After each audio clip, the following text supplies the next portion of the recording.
At this point in history, virtually every human on this planet is enslaved whether they know it or not. This is not the crude and primitive slavery of ancient times. It does not rely on whips and shackles to keep the oppressed in their place. These tools have been rendered obsolete by much more sophisticated methods.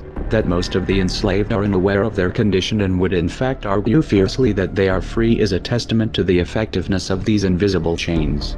You've heard the expression money makes the world go round.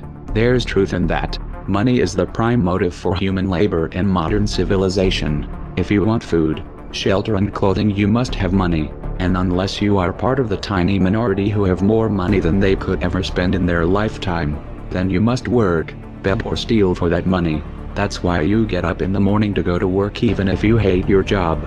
And that's why the specter of unemployment is more terrifying for most people than the prospect of spending 50 years of their life performing menial tasks within the confines of a fluorescent-lit cubicle.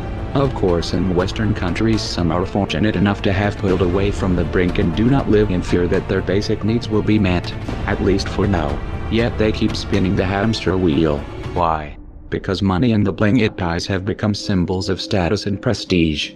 Money offers an illusory form of social validation, but even those who are not caught up in distinguishing themselves by how much they accumulate still just acknowledge the social stigma that comes with poverty. The combination of these primal motivators, the need for food, shelter, clothing, and social validation, is a very powerful force. It's enough to drive humans to engage in all forms of activity, even to the point of harming themselves or others in the process.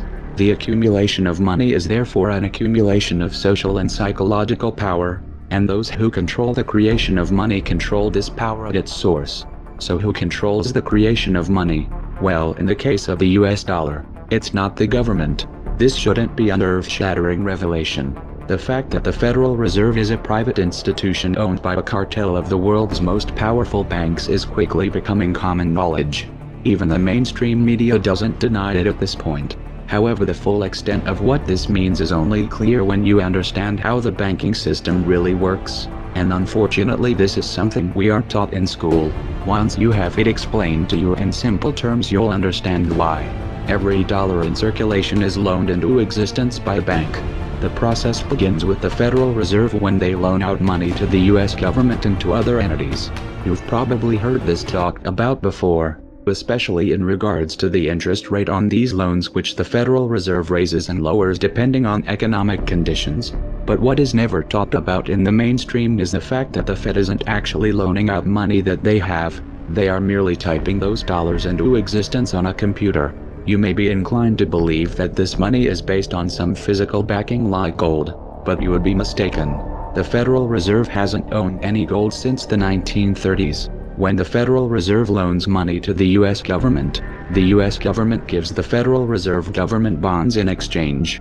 These bonds are simply written promises to pay back the money that was loaned to them with interest through taxation. So to be clear here, the government is taking out a loan from a bank that is creating the money out of thin air, and they're expecting you, the taxpayer, to cover that loan. The absurdity of this arrangement is even more obvious when you realize that up until 1913 the US government created its own money, and had no need for a bank to play the part of a middleman.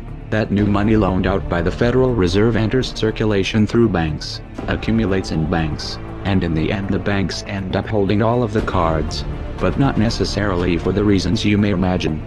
Contrary to popular belief, the majority of money in circulation isn't actually created by the Federal Reserve, but rather by the ordinary banks that businesses and individuals use for their checking, savings, and mortgages. How is this possible? Well, like the Federal Reserve, ordinary banks are allowed to loan out money they don't have.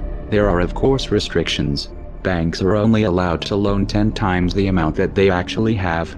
So if Wells Fargo has $1,000, they can loan you $10,000, and they expect you to pay back that $10,000 plus interest.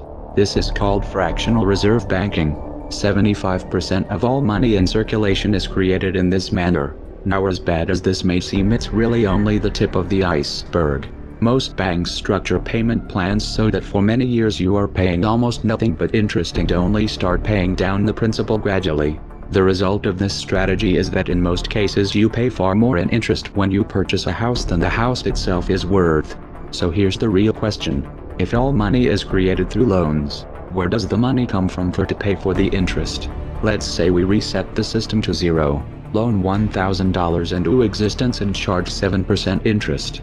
We now have $1,000 in the system, but we owe $1,000 plus interest, and that's more. The money to pay the interest doesn't exist, never has, never will. This would be obvious if there were only one loan being issued to one person in this manner.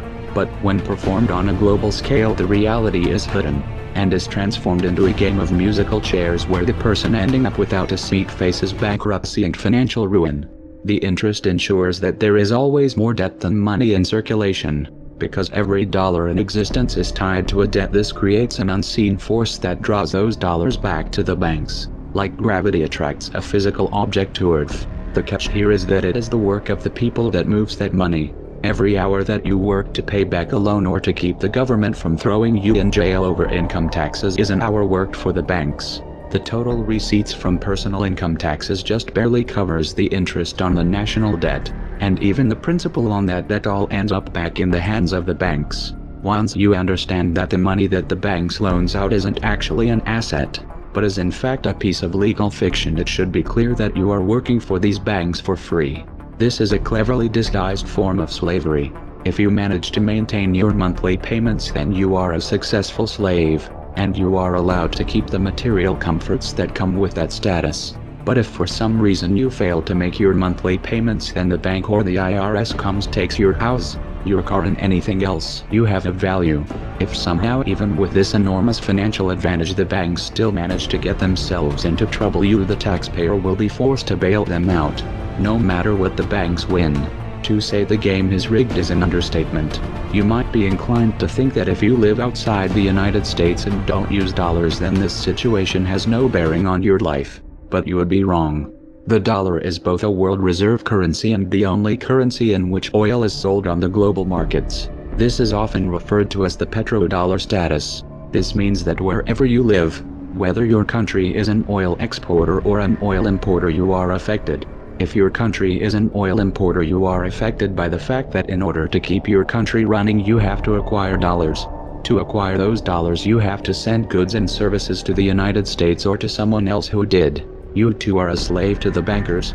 Likewise, if your country is an oil exporter, you are affected by the fact that you send your oil to the US in exchange for this debt-based money. You are exchanging something of real and tangible value for digits on a screen. If for some reason the leadership of your country grows tired of this arrangement and tries to pull off of the dollar, you'll quickly find the United States military at your doorstep ready to open up a can of democracy on you. Iraq learned this the hard way when they switched their oil sales to euros in 2000, and Libya when they tried to organize a gold-based currency for Africa. Debt-based money is a masterpiece of social engineering, the ultimate tool of the ruling elite. And yet in reality the whole thing is nothing more than a construct of belief.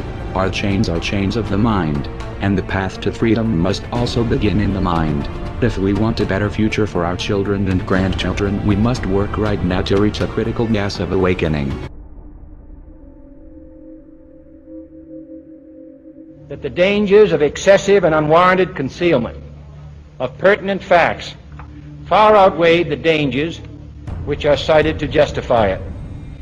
And there is very grave danger that an announced need for increased security will be seized upon by those anxious to expand its meaning to the very limits of official censorship and concealment.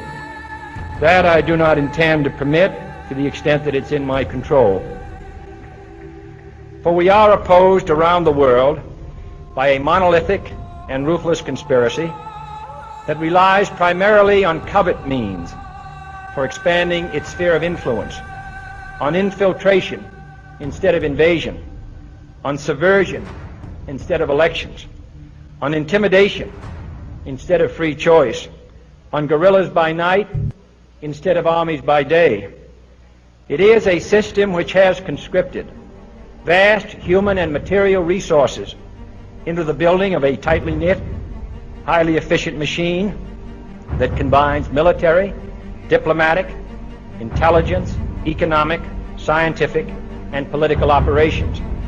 Its preparations are concealed, not published. Its mistakes are buried, not headlined. Its dissenters are silenced, not praised. No expenditure is questioned, no rumor is printed, no secret is revealed.